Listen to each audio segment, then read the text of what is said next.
شفت من سيلفي اللي عمري ما كنت أتخيله. عملت نفسي بوطي أجيب حاجة من على الأرض والروب اتفتح، وأول لما شاف قميصي الأحمر وقف وتهبل وكان هياكلني بعينيه الاتنين. أنا مدام ميادة، عندي 26 سنة، اتجوزت ومعايا بنت زي القمر.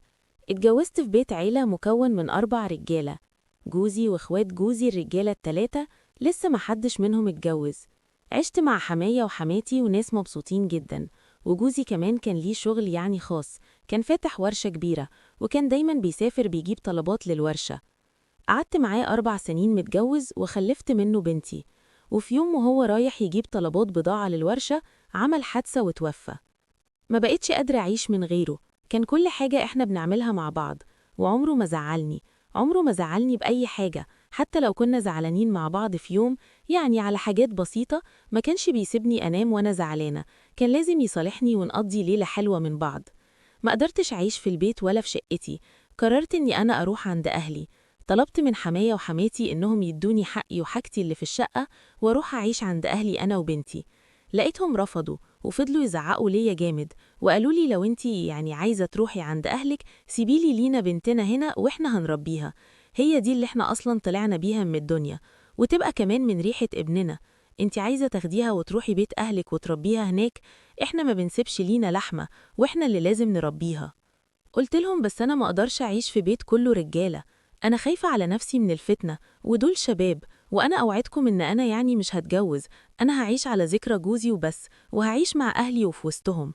لقيتهم برضو رفضوا، قالوا لي لأ، إحنا أهلك، ولو مش عايزة يعني تعيشي معانا سيبي بنتنا وروحي انتي عند أهلك، يعني لو كنتي عايزة تتجوزي ولا تشوفي مصلحتك وسيبي بنتنا. وأنا طبعا ما أقدرش أسيب بنتي وأعيش بعيدة عنها، علشان كده قررت إن أنا أقعد معاهم وأعيش معاهم.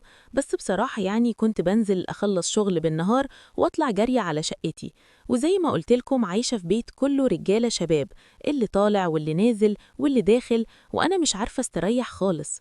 وفي يوم كده كنت رايحة عند أهلي، قعدت كام يوم كده ورجعت البيت، لقيت البيت كله متوتر وفيه قلق، ومش عارفة فيه إيه، ومحدش راضي يقولي، وكل لما أسأل حد محدش يقولي حاجة، ولا حتى حد عايز يطمني. وكنت كل شوية أقول لهم وأسألهم هو فيه إيه، يعني المشاكل دي بسبب إيه. وكل ما قابل سيلفي على السلم يبصلي كده من فوق لتحت، كأنه يعني قرفان مني. بس كان الأول بيتكلم معايا وكان بيعاملني كويس قوي، إنما دلوقتي بيتجنبني، وأي حاجة كان دايما بيزعقلي عليها ويعمل مشكلة معايا كبيرة قوي، مع إنها يعني بتبقى حاجات بسيطة. في إيه؟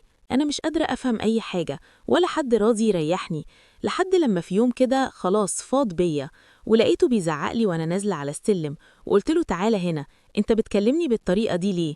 أنا عملت ليك حاجة؟ ده أنا كنت بعاملك زي أخويا الصغير، أي نعم إحنا يعني من سن بعض، بس أنا يعني مرات أخوك الكبير، وكنت بعاملك كويس وكنت بحبك وبحترمك، ليه بتعاملني بالقسوة دي كلها؟ أنا أذيتك في حاجة؟ يعني حصلت مني حاجة ليك؟ لقيته بيقولي يعني أنتي مش عارفة إيه اللي حصل؟ قلت له والله ما أعرف، أنا كنت عند أهلي، إيه اللي حصل؟ ولو كنت عملت لك حاجة أنا أسفة. ولقيته بيقولي أنتي عارفة كل حاجة بس بتستعبط عليا. قلت له طب قولي بس إيه اللي أنا عملته؟ قال لي يعني أنتي مش عارفة إن أبويا وأمي عايزين يجوزوني ليكي؟ قلت له إيه ده؟ أنا أول مرة أسمع كده، والله أنا معرف الموضوع ده خالص. فعلا يا جماعة أنا ما كنتش أعرف حاجة، حماية ولا حماتي قالوا لي حاجة زي دي. سبته وجريت على حماية وحماتي وقلت لهم في إيه اللي حصل وإيه اللي انتوا بتقولوه ده؟ معقول أنا أتجوز سيلفي؟ هو أي نعم يعني من سني، بس أنا يعني مرات أخوك كبير، وكنت بعتبره زي أخويا بالظبط، مش معقول اللي انتوا بتعملوه فيا ده، انتوا عايزين تخنقوني وتبهدلوني؟ لقيتهم ردوا عليا وقالوا لي لأ، إحنا عايزين نحافظ عليكي وعايزينك تبقي في وسطنا، لأنك انتي برضو مرات ابننا الكبير، وبنجوزك ابننا علشان يحافظ عليكي ويربي لك بنتك كمان، ويعيشك مستورة وكويسة، ومحدش يبص ليكي لا كده ولا كده.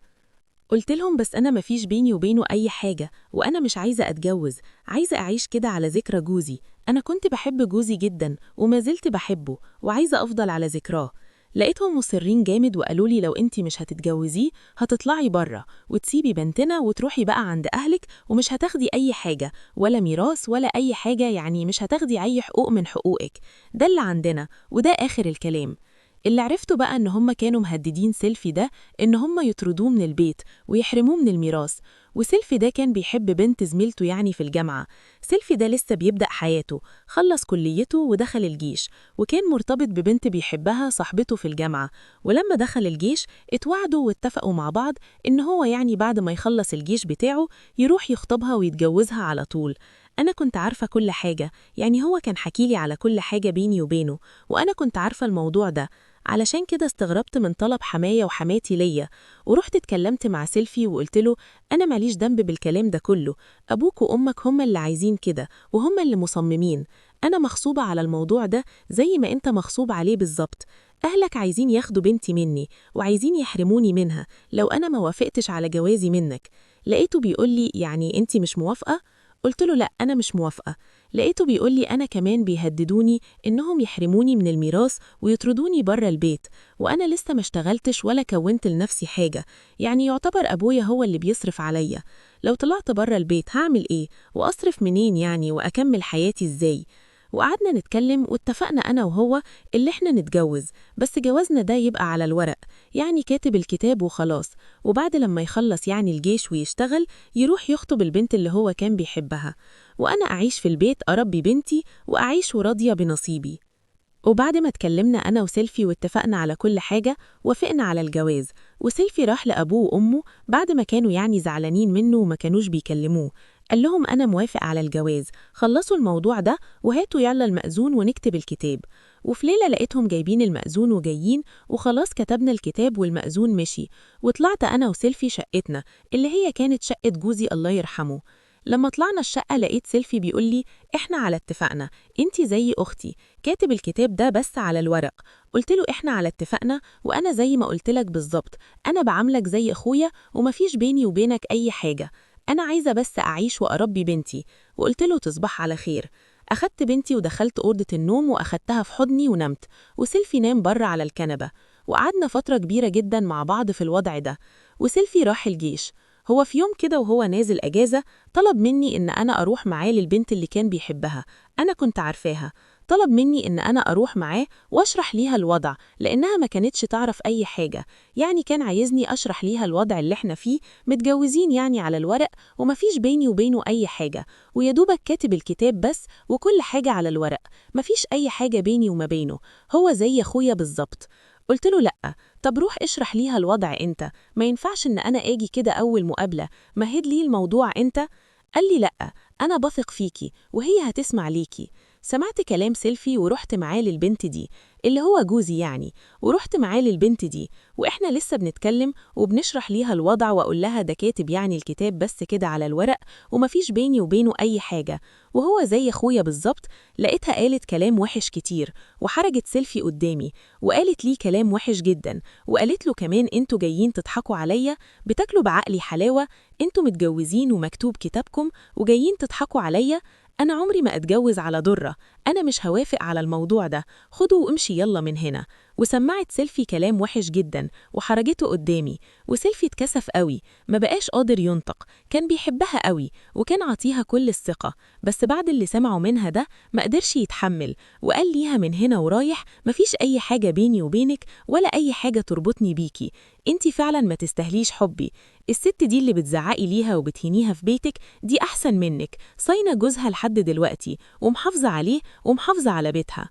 وأخدت سيلفي وطلعنا وإحنا ماشيين نتكلم في الشارع. بصراحة قلت له معلش حقك عليا، أنا طلبت منك إني مجيش معاك، أنا أسفة على الإحراج اللي أنت اتحطيت فيه.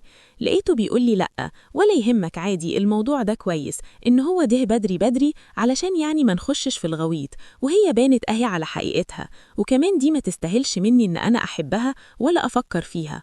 خلاص أنا موضوعها نسيته وشلته خالص من دماغي، أنا عايز أعيش معاكي. ابتسمت كده ابتسامة خفيفة وقلت له خلاص أنا موافقة، مادام أنت يعني عايز كده ومبسوط وراضي من قلبك أنا موافقة.